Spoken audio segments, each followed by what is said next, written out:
Good morning, everyone. On behalf of the Oath of Office, I want to welcome all of you to the public oath ceremony for Gena Ozols, a candidate for Colorado State House District 3.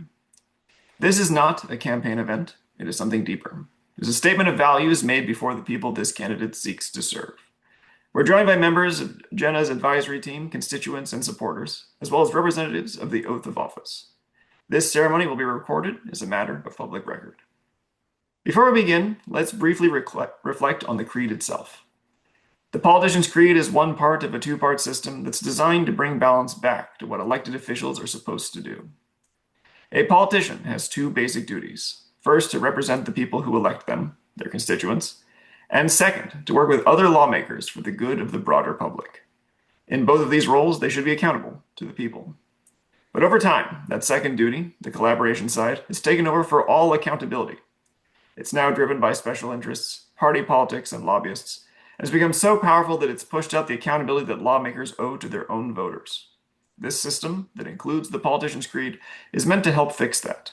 It starts with a pledge, a public commitment by the candidate to put their constituents first, and it ends with a civic process to give those constituents the tools to hold that official accountable.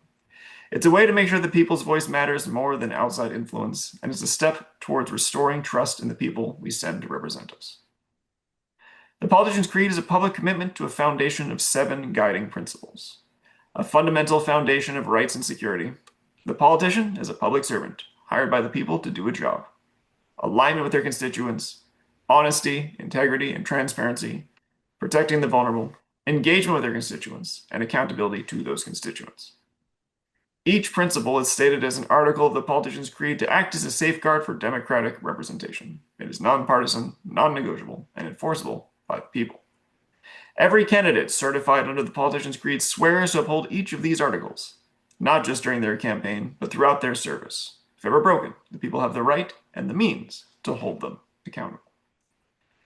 Gena Ozols, are you ready to publicly affirm your commitment to the politician's creed?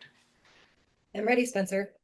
Then please respond after each article with the words, "I do hereby swear to," and will be held to this article, followed by the number of the article. Article 1. All people have the rights to a fair, equitable, and happy life, unburdened by fearful concerns of food, shelter, or medical insecurity. As a candidate pursuing office and a politician holding office, I hold these rights to be my guiding light. I do hereby swear to and will be held to this article number 1. Article 2.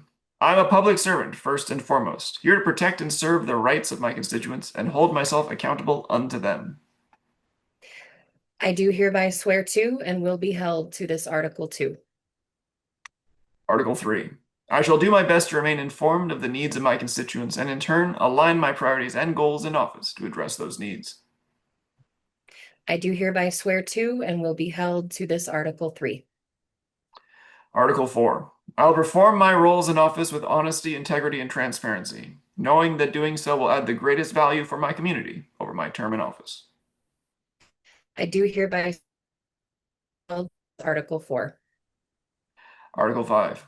I shall work to enable the public good and protect the most vulnerable within our community. I do hereby swear to and will be held to this article 5. Article 6. I shall empower our community to political action through outreach and mentorship that aligns with the rights defined above. I do hereby swear to and will be held to this article 6. Article 7. I understand that it is the responsibility of all politicians to recognize their limitations and conflicts of interest and be held accountable to their constituents by election, impeachment, or recall in the face of such limitations and conflicts. It is with this understanding that I shall neither promote nor support any law or policy that seeks to undermine our election or recall process, and further, will work to repeal any laws that act to suppress or reduce a citizen's ability to rightfully hold their representatives in office accountable. I do hereby swear to and will be held to this article 7. With your commitment affirmed and your oath now recorded, it is my honor, on behalf of the oath of office, to declare you a candidate officially certified under the mantle of the politician's creed. May this certification mark not just the support of our organization, but a covenant with the people. We and the people of your district are moved by your promise to lead with integrity, courage, and humility. The oath and light you now carry reflects the hopes of your community. May each challenge along the way become a chance to renew the trust you've pledged today. Gena, thank you for your heartfelt commitment. Please feel free to share your thoughts at this time. Thank you so much, Spencer, and to the entire Oath of Office team. It has been an absolute joy getting to chat with all of you, and I am absolutely honored by this certification. I, as a candidate, have always been a little bit hesitant around certain pledges on specific policies or specific things because situations can be difficult and you can have a choice that might be harm reduction in one way and harm reduction in another way. And when I read the articles that you have, was so touched and empowered by the values that you're putting forward and by recognizing that we really should be looking into folks who are leading with integrity and honesty and transparency rather than always looking at specific policy, votes or outlines, because as leaders, we need to be focused on harm reduction and we need to be focused on the most vulnerable in our communities. And so I was and am so touched and so emboldened by these values, and I so very much appreciate your trust in me to uphold them.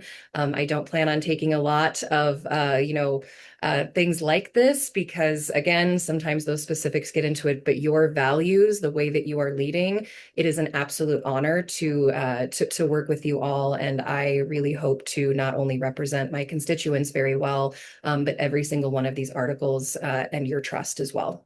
Thank you very much, Gena. And thank you to everyone who's joined us. This ceremony is now concluded, and the video recording of this ceremony will be made available to the public.